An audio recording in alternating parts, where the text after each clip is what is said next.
Jesse, the one thing most theologians, philosophers of religion who are believers get apoplectic about is when I challenge them if God created evil. Because I think that with evil in the world, if you have God in an omnipotent capacity and consistency, would have to say that God created evil. Now you may give all sorts of reasons and theodicies, but you have to come to say that. So I want to put the question to you, did God create evil, but specifically in the context of the so-called original sin.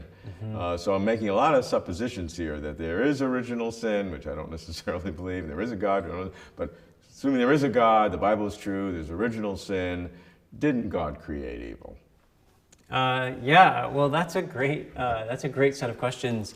I think that actually, just to be perfectly clear from the start, I think that the theist does have to admit, if they're honest, that God is responsible in some sense or other for the existence of evil. And then you can do lots of sort of added complexities and fill-ups to that.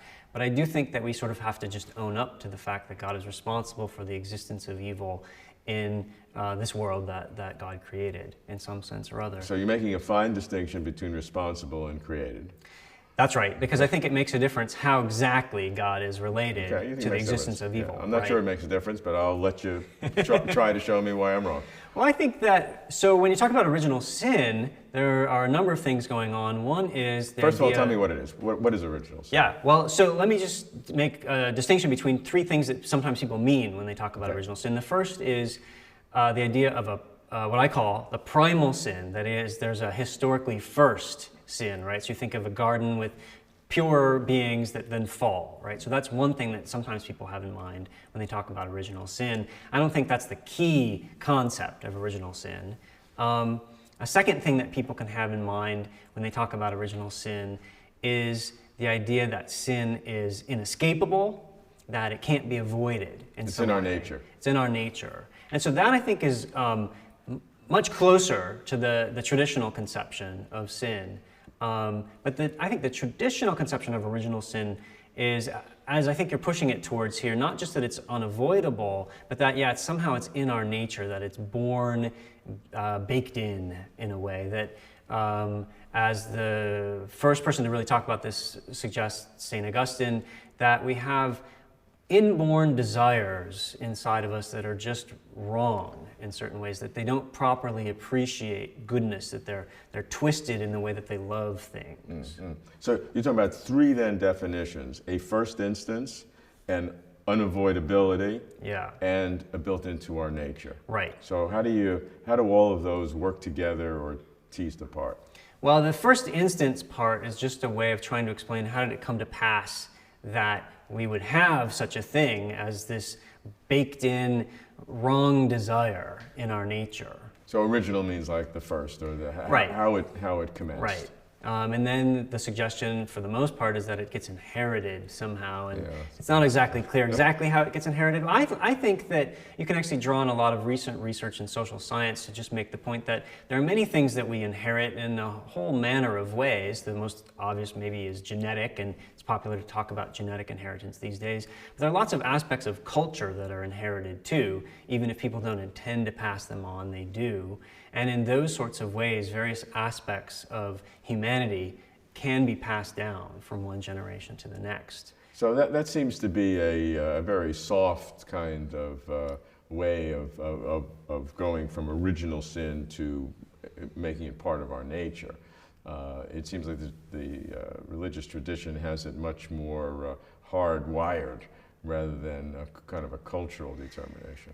Yeah, I think partly it depends on how deep you think cultural determination goes in people. So if you have a really strong conception of how deeply influenced you are by the past history prior to you, then it could be hardwired because of those more kind of sociological and, as I said, potentially also genetic considerations. So I think there's a way of making that modern talk about sociology and genetics congruent with that sort of traditional idea about how sin is hardwired. All right, so then let's go to the second one, where it's unavoidable. Yeah. I think on that conception of sin, what you have is the sense that there's a struggle that people have, and that they can't sometimes avoid sinning. but oftentimes there's also the suggestion that at least some of the time they can. So it's not as though in every instance they have to sin. There's just some sense that on the whole, on average, something like that, people are going to be doing things that are wrong, at least some of the time. They can't avoid not sinning at some point or another. It doesn't mean all the time, obviously. Right. But so in that sense, I think it's a weaker kind of conception of this idea where you have a lot more control over your moral identity. You get to decide it. In many of these individual instances, it's still up to you to figure out, am I going to be in the right or am I going to be in the wrong? And then the third is where it's really intrinsic in our nature. Yeah. Which is... It's involuntary. It's a stronger sense than just unavoidable, which may be slightly more superficial, but now it's really inherent in everything that we are, our essence. Yeah. Our essence. Yeah, I think that's right. And so humans in that sense would at their essence be sinners, as opposed to, in essence, good people, which many people would like to believe, who occasionally do bad things. It's in your essence, you're a bad person. We're all bad people in our core. Yeah. And that leads to some theological requirements of redemption and all sorts of things. That's right. Well, I think it is important to note that even on this conception of original sin that we're talking about, the kind of severe one, if you want to put it that way, that's a good way. The idea, though, is always that sin is also always a way of not being what you were meant to be. So it's true on this conception that all of us are deeply bad, but it's also true on this conception that all of us are still deeply good. It's just that we're fragmented and sort of torn apart in the ways in which we're good and bad, and we're not very well integrated in our lives. But however you define it, God is responsible for all three of these kinds of things. Yeah, I think that's right. So the question then, when you're talking about this idea of original sin, is do you think any of these is a more proper diagnosis of the human condition? That's what I think is really at stake here. And on that score, I actually think that the conception that seems more severe is often more perceptive. I think it's really the case that people often do struggle very deeply with aspects of personality that neither they nor other people really think are admirable. Things that they wish they could change about themselves, but even though they've tried, they can't, and so on. And as this relates to God's goodness, my suggestion is that leaves a certain amount of room for grace, because God can recognize and respond generously to the ways in which human beings are, in a sense, stuck. They're not just independent, autonomous generators of evil.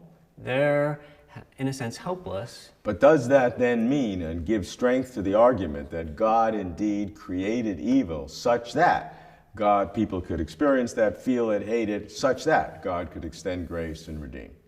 That, I think, would be, part of the story. But the idea would be that on the whole, it's not necessarily so terrible if God is, in the end, generous and gracious and brings people up out of this. But God does create the evil that is a required part of this story. So I think that the hope is that although God has written evil into the storyline of history in one way or another, that ultimately the story takes a positive kind of trajectory, so that what you end up with is not a tragedy, but a tale of hope and inspiration.